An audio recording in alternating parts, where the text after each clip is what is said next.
আপনারা অনেকেই ডিম দিয়ে ফুলকপি রান্না করে থাকেন, সেটাও আমার খুব ভালো লাগে।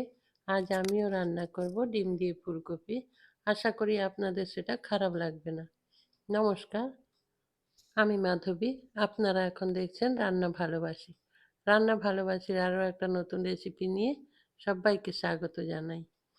আজ আমার রেসিপিতে থাকছে আলু ফুলকপি দিয়ে ডিমের ঝোল। আজ আমি ফুলকপি আর আলুর সাথে ডিমের অমলেট করে সেটা ঝোল রান্না করব। সেই জন্য আমি এখন কড়াইতে তেল দিয়ে দিয়েছি আর সর্ষের তেল ব্যবহার করছি। সর্ষের তেলটা ভালো করে গরম করে নেব। সর্ষের তেল গরম হয়ে গেলে এই যে দেখুন আলুগুলো এইভাবে কেটে রেখেছি একটু ডুমো ডুমো করে, সেটা তেলে দিয়ে দিলাম। দিয়ে একটু লাল লাল করে আলুটা ভেজে নিতে হবে। আলুর মধ্যে অল্প একটু নুন আর অল্প একটু হলুদ দিয়ে দিতে হবে। দিয়ে আলুটা ভালো করে একটু লাল লাল করে ভেজে নিতে হবে। এখন আমি আলুটা ভালো করে লাল লাল করে ভেজে নেব। আর আপনারা আমার ভিডিওতে একটা লাইক দিয়ে দিন প্লিজ। একটা লাইক দিয়ে ভিডিওটা কন্টিনিউ করুন। অল্প একটু হলুদ দিয়েছি, খুব বেশি হলুদ দেব না, অল্প একটু হলুদ দিয়েছি। দিয়ে আলু দেখুন বেশ সুন্দর করে লাল লাল করে ভেজে নিয়েছি। আলু ভাজা হয়ে গেছে। এখন আলুগুলো একটা ঝাড়ির সাহায্যে তেল থেকে তুলে নেব। আলু তুলে নেওয়ার পর ওই তেলের মধ্যে আবার ফুলকপিগুলো দিয়ে ভেজে নেব।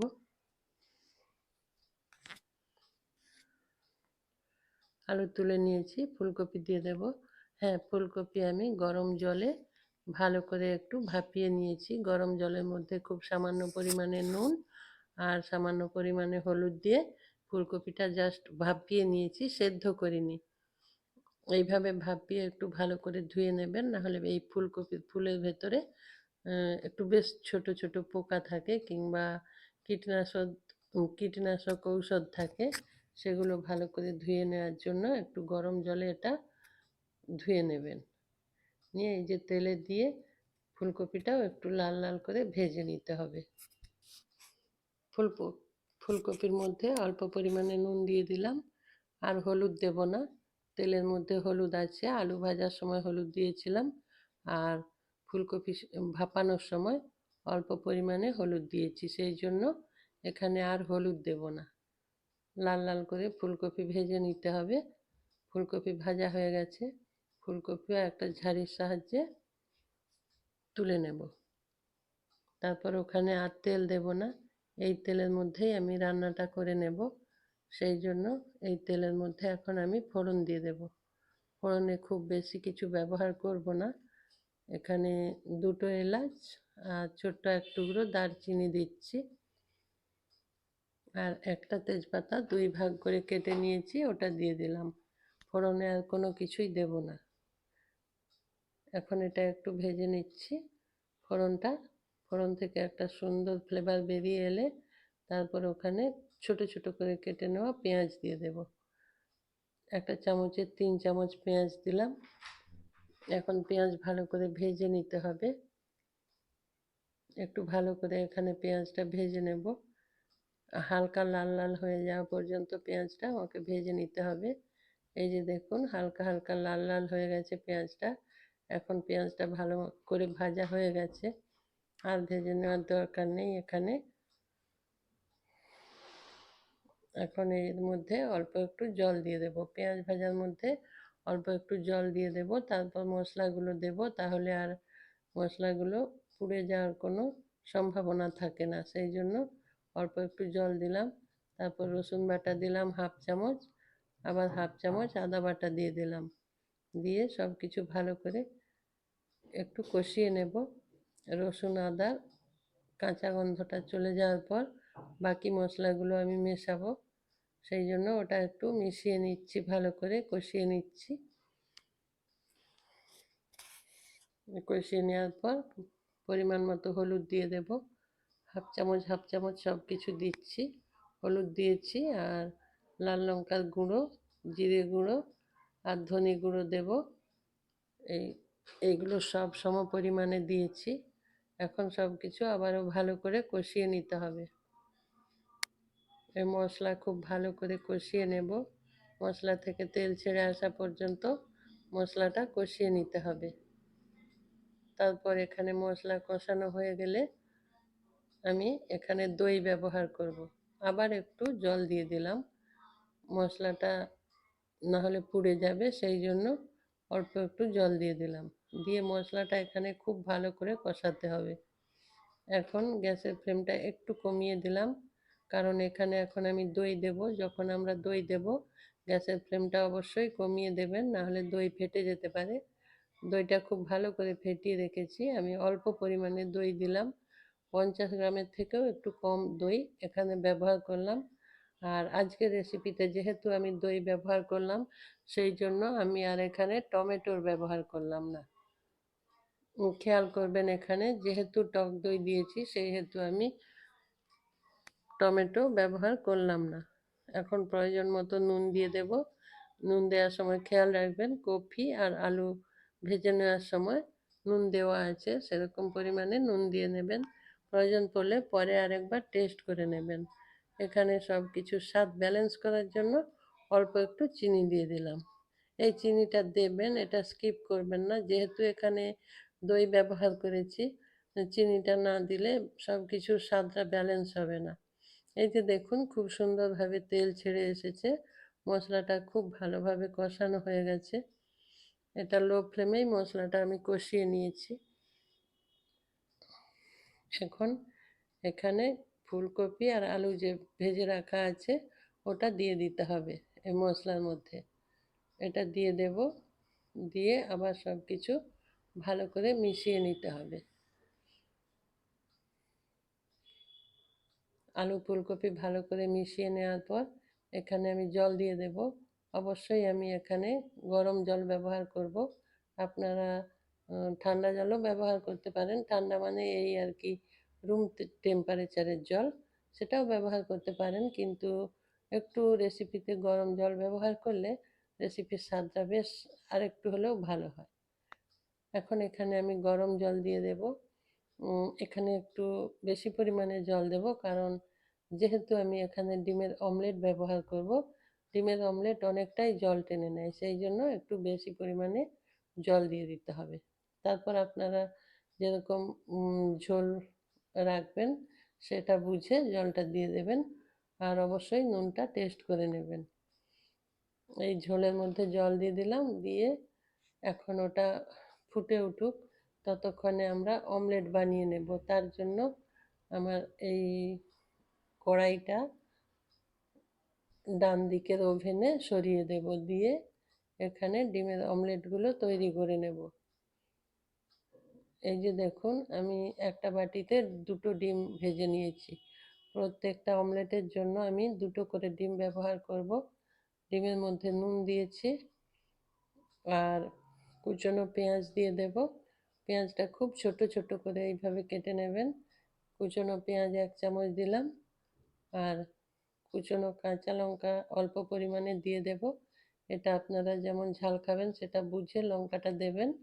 ওটা আমি প্রত্যেকটা রেসিপিতেই বলে দিই যে ঝালের পরিমাণটা আপনার নিজস্ব ব্যাপার, কতটা ঝাল খাবেন সেটা বুঝে লঙ্কা দেবেন। অল্প পরিমাণে খুব ছোট ছোট করে কেটে রাখা টমেটো দিলাম, আর ধনেপাতা দিয়ে দেব। ধনেপাতা কুচনো দিয়ে দেব। আজ আমি আমাদের এখানে যে ধনেপাতাটা পাওয়া যায় ওটা আমি ব্যবহার করিনি, যেটা বিলেতি ধনেপাতা বা যেটাকে পাহাড়ি ধনেপাতা বলা হয়, ওটা আমি আজ ব্যবহার করেছি। সেটা আমি দেখাচ্ছি একটু পরে। ওই ধনেপাতা দিলাম, দিয়ে এটা দেখুন ভালো করে এটা সব কিছুর সাথে মিশিয়ে নিতে হবে। নুন যাতে ডিমের মধ্যে ভালোভাবে মিশে যায়, সেরকমভাবে একটু সময় নিয়ে ভালো করে এটা ফেটিয়ে নেবেন। সব কিছু ভালো করে মিশিয়ে নেবেন। আমি এটা রেডি করছি, ততক্ষণে আপনারা যারা আমার ভিডিও প্রথম দেখছেন বা আমার চ্যানেল প্রথম ভিজিট করছেন তাদেরকে বলছি, প্লিজ চ্যানেলটা সাবস্ক্রাইব করে আমার পাশে থাকুন। এই যে কড়াইটা ডান দিকের ওভেনে সরিয়ে দিলাম, আর এখানে একটা আমি তড়কা বোল নিয়ে নিলাম। তড়কা প্যান, এটা অবশ্যই প্যান, বোল না। তড়কা প্যানে এবার তেল দিয়ে দেব। আমি অমলেটটা বেশ সুন্দর দেখতে একটা গোলাকার অমলেট তৈরি করব। তার জন্য আমি এই তড়কা প্যান ব্যবহার করেছি। ফ্রাই প্যান ব্যবহার করলে যেরকম দেখতে হয় অমলেটটা, এটা দেখতে সেরকম হবে না, বেশ সুন্দর একটা গোলাকার অমলেট হবে। সেই জন্য আমি এই তড়কা প্যানটা ব্যবহার করেছি। ওখানে তেল দিয়েছি, তেলটা পুরো তড়কা প্যানের মধ্যে ভালো করে ছড়িয়ে নিয়েছি, মেখে নিয়েছি বলতে পারেন। এবার ওটা ভালো করে গরম করে নেওয়ার পর এই যে ডিমের মিশ্রণটা দিয়ে দেব। দিয়ে কয়েক সেকেন্ড অপেক্ষা করব। তারপর দেখুন অমলেটটা আমি কিভাবে রেডি করে নেব সেটা দেখুন। এই যে গ্যাসটা আরও একটু কমিয়ে দিলাম, না হলে ডিমটা নিচে পুড়ে যেতে পারে, সেই জন্য। এবার এই যে ছোট্ট একটা হাতা নিয়ে নেবেন, হাতা বা চামচ নিয়ে কিভাবে এটা গোল বানিয়ে নেবেন দেখুন। এটা সামনের দিকে ধরে এদিকে একটু এই যে এইভাবে ঠেলে দেবেন, তুলে দেবেন।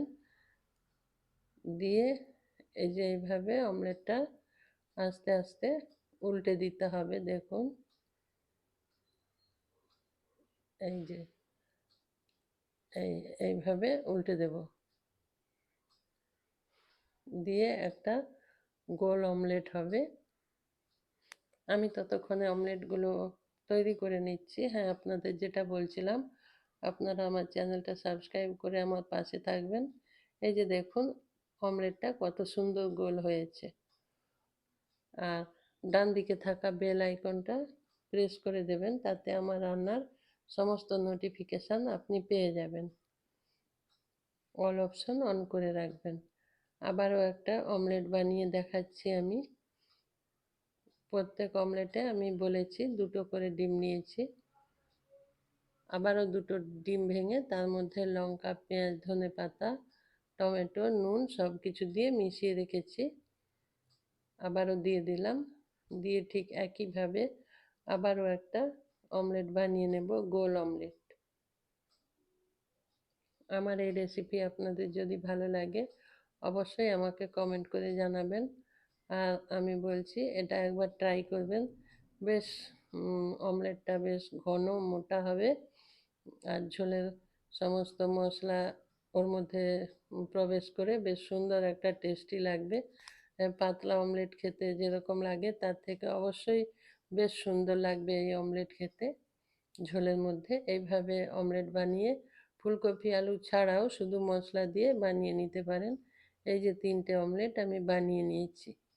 এখন কড়াইটা আবার এই উনুনে নিয়ে চলে আসব। তারপরে এই যে ঝোলের সমস্ত আলু আর কপিগুলো সেদ্ধ হয়েছে কিনা দেখে নেবেন। আর যদি হয়ে যায় তখন এই অমলেটগুলো ঝোলের মধ্যে দিয়ে দেবেন।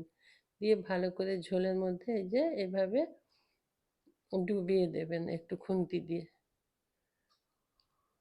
আমার রেসিপি যদি ভালো লাগে তাহলে লাইক, কমেন্ট, শেয়ার করতে ভুলবেন না। আর একবার ট্রাই করবেন এই রেসিপি। এই অমলেটটা আমি কথা দিচ্ছি সাধারণভাবে যেভাবে আমরা অমলেট বানাই, অমলেট বানিয়ে ঝোল করি, তার থেকে খেতে একটু হলেও বেশি স্বাদ লাগবে। রান্নাটা হয়ে গেছে প্রায়। এখানে আমি গরম মশলা গুঁড়ো দিয়ে দিলাম, আরও একটু ধনেপাতা কুচনো দিয়ে দিলাম। অমলেট দেওয়ার পর আর খুব বেশিক্ষণ ফুটিয়ে নেওয়ার দরকার নেই বা রান্না করার দরকার নেই। 2 থেকে 3 মিনিট রান্না করে নেওয়ার পর এই রান্নাটা কমপ্লিট করে নেবেন। তারপর এটা গরমের মধ্যে থেকে সমস্ত মশলাগুলো অমলেটের মধ্যে ভালোভাবে ঢুকে যাবে, তখন বেশ টেস্টি হবে ওটা। গ্যাস অফ করে দিলাম। আমার রান্না কমপ্লিট হয়ে গেছে। এই যে দেখুন এটা হলো পাহাড়ি বা বিলেতি ধনেপাতা। আজ আমি রান্নায় এই ধনেপাতা ব্যবহার করেছি। এটা আমাদের দেশীয় ধনেপাতার থেকে কোনো অংশে কম নয়। ফ্লেভার প্রায় একই, হয়তো আমার মনে হয়েছে একটু কম, হয়তো অতটা বেশি ফ্লেভার নেই, হালকা ফ্লেভার আছে, কিন্তু বেশ ভালো। আমার রান্নাটা কমপ্লিট হয়ে গেছে, এখন পরিবেশন করে নেব। আপনারা যারা আমার সঙ্গে এতক্ষণ ছিলেন সবাইকে আমার অসংখ্য ধন্যবাদ। পাশে থাকার জন্য। ভালো থাকবেন সবাই, সুস্থ থাকবেন। নমস্কার।